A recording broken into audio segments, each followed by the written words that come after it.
हिंगणघाट में पुलिस थाने में विधायक समीर कुणावर के हाथों सीसीटीवी नियंत्रण कक्ष का उद्घाटन हुआ। इस मौके पर पुलिस उप महानिरीक्षक डॉक्टर दिलीप भुजबड़, पुलिस अधीक्षक अनुराग जैन, माजी विधायक राजू तिमांडे और वरिष्ठ वकील एडवोकेट सुधीर कोठारी समेत कई प्रमुख लोग उपस्थित थे। राज्य सरकार के गृह विभाग और जिला पुलिस दल के संयुक्त प्रयासों से शहर में 59 स्थानों पर सीसीटीवी कैमरा लगाए गए हैं। इस परियोजना के लिए 2.54 करोड़ रुपए का बजट स्वीकृत किया गया है। विधायक समीर कुणावर ने इस मौके पर कहा कि ये कदम शहर में कानून व्यवस्था को बेहतर बनाने और अपराध पर नियंत्रण रखने में मददगार साबित होगा। उद्घाटन के दौरान पुलिस विभाग के अधिकारियों और शहर के गणमान्य नागरिकों की बड़ी संख्या मौजूद थी। एखादी मर्डर झाला पण त्यावेळेला सीसीटीव्ही फुटेज फार महत्त्वाचं आहे आणि नेमकं ते राहत नाही आणि म्हणून माझे गेल्या 3 वर्षापासून माझा पाठपुरावा होता की या ठिकाणी सीसीटीव्ही लागले पाहिजे।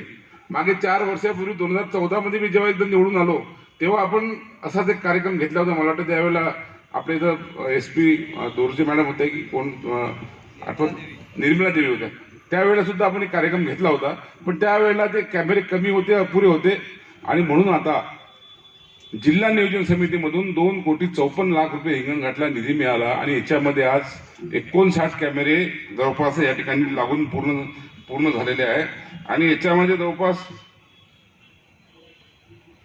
प्रत्येक आवश्यक चौकामध्ये हे सीसीटीव्ही लागले पाहिजे आणि याच्यासाठी मागच्या वेळेला पालकमंत्री मुनगंटीवार साहेबांकडून आपण हा निधी मंजूर करून घेतला होता, पण भुजबळ साहेब याच्यामध्ये पुष्कळ अडचणी आल्या होत्या।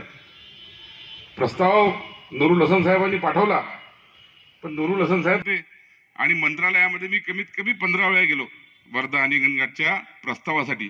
नंतर एका स्टेपला असं आलं की त्यांनी मंत्रालयातून तो नामंजूर केला। त्यांनी स्पष्ट सांगितलं की याच्यामध्ये खूप त्रुटी आहे। बहुतेक मुंडे इथं बसले, त्यांना माहित आहे, मुंडे बरोबर आहे का गोष्ट, मुंडेंना सर्व माहित आहे।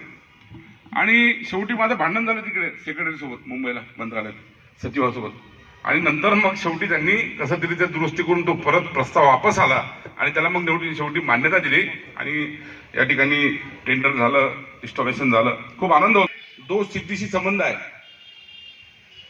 एखाद्या ठिकाणी आता मग अशी एसपी साहेब मला बोलले की वर्धेला रेल्वे स्टेशनवरती सीसीटीव्ही नव्हते, तर दर महिन्याला 2 किंवा 3 गाड्या तिथून चोरी जायचे। आता यांनी सीसीटीव्ही लावल्यापासून चोरीचं प्रमाणच बंद झालं। 3 महिन्यामध्ये एकच चोरी झाली।